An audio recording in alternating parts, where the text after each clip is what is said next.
All right, ladies and gentlemen, Wispy is seeing red because, well, we all are. We are kicking off X9 versus Synapse on the Shattered Square. It's Borgo. We've got a Spirit set kicking off with Wispy playing Killer for X9 first, and we're going to be checking around some ruins to see if we can find any of these Synapse survivors, but there does not appear to be anyone in sight just yet. Bit of a split corrupt as well, so unclear where they might have spawned. Yeah, trying to find the first survivor here is so important that it's executed quickly. We really want to get the first chase onto the Synapse survivors. Sir, Pale, Mordo, and Dark spreading across the map, trying to find the generators to work on, and it does seem like that Wispy has a better side than I do, because that is a very brilliant port on to Pale here. We are unfortunately at the shack. A very, very difficult and rough tile for a 4.4 killer. Is even the phasing not always the strongest tool. Now going for it after the pallet has been removed from the trial, trying to follow the scratch marks around here, but Pale was actually double backing behind that wall of the shack here, making some distance, and so far the survivors have a good reason to be confident. Yeah, and this palette here that Pale is playing is kind of a weird one. Borgo has some bizarre tile spawns sometimes, not something that we're used to playing around, and Pale's going to take a tag there, just not quite getting enough distance, as one generator is completed in the distance. And one thing that was really helping Pale there before was that as this first down comes in, Wispy is using his power for mobility, and he had all of his power gone when he first encountered Pale, and that gave him enough time to make it to Shack and get some distance. And we also have another gen so close, no painters allowed on Spirit. I don't know if she'll be able to get there and pop it in time. That would be really difficult if we do not reach over to the gen in time. As you mentioned, resources on the survivor team looking good so far. Phase walk coming out to make it quickly. We do reach the gen and we do apply a pop. Goes the weasel here. No survivor nearby though, and in a perfect moment, just when Wispy's rotating over to the objective, we are going to see the well-timed unhook immediately, making sure that Pale gets some distance. Again, we do see poor survivor running over here, but already back in chase with Wispy. Going to be the next phase. Is it going to be the 50-50? And that's not going to be successful. Luckily though, we are going to see a decisive strike. The only thing you need to hit is hitting it, and that's going to be successful here. So a longer run for Pale here, and if the survivors are spreading across the gens as we've seen it in the early game, then I'm very confident we will see at least a second generator here. Yeah, really unfortunate for Pale. Normally, when you've got your DS, you want to be dying in a spot where you can use your exhaustion right after, but Pale's got the balanced landing. There's really only like 2 spots on the map that he can use that, and unfortunately for him, he was not at one of them. Also, trying to play that sort of great value brand Ormond tile on ping is rough, but speaking of rough, 2 more gens have popped for the second hook onto Pale, and that pop is not going to get as much value on a gen with less progress. And there is kind of a loose 3 gen around this hook, as well as the main building gen. But we see someone going for the pull right now.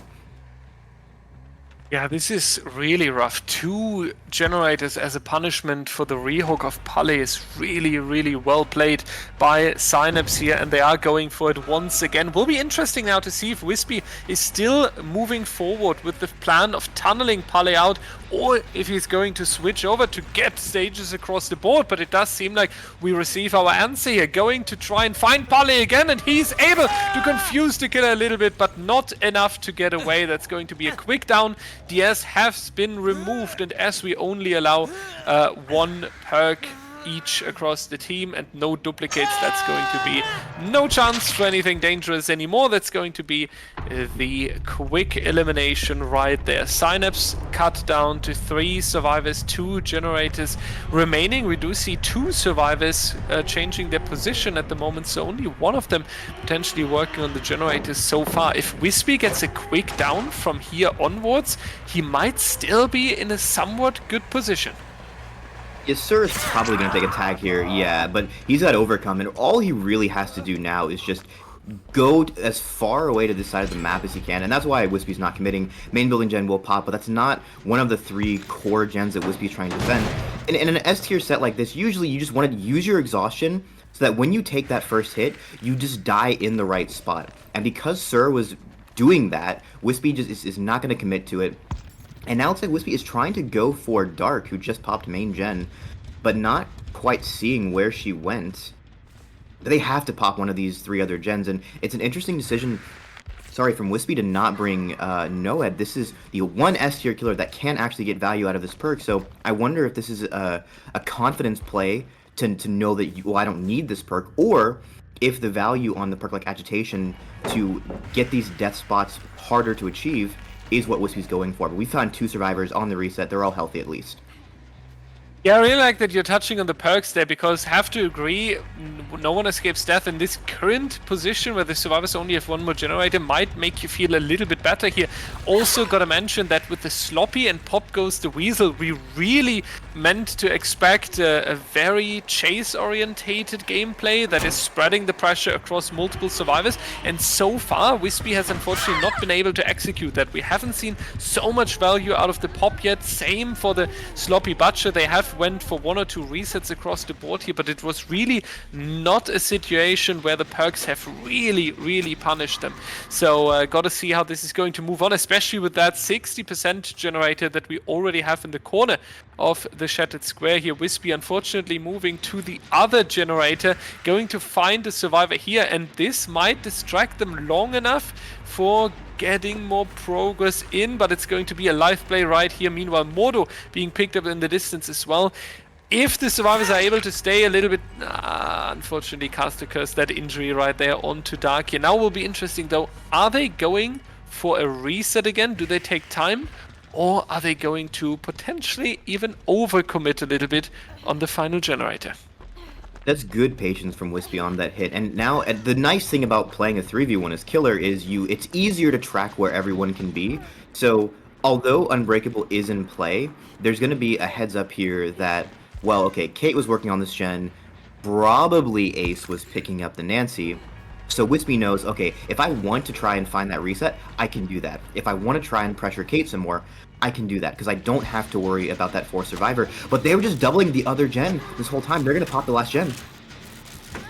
Wow, that came kinda out of nowhere here, that they were so quick. They must have rotated in a perfect timing here. Now we are already in the end game, and now, again, we would really wish that we would have a no one escapes that, at least for Sir here. The other 2 survivors are still injured. There we see the value from the sloppy butcher. Now, Modo jumping into the locker, trying to waste as much time as possible, and he will be successful with that. And we will actually see 2 completely fresh survivors, 6 stages moving out of the door here, meaning that the upcoming win condition for Synapse Killer is 6 stages on 3 survivors or 7 stages when 2 eliminations happened. And I don't know how you think, Cole, but I think Synapse can be very happy about starting the best of 3 like this.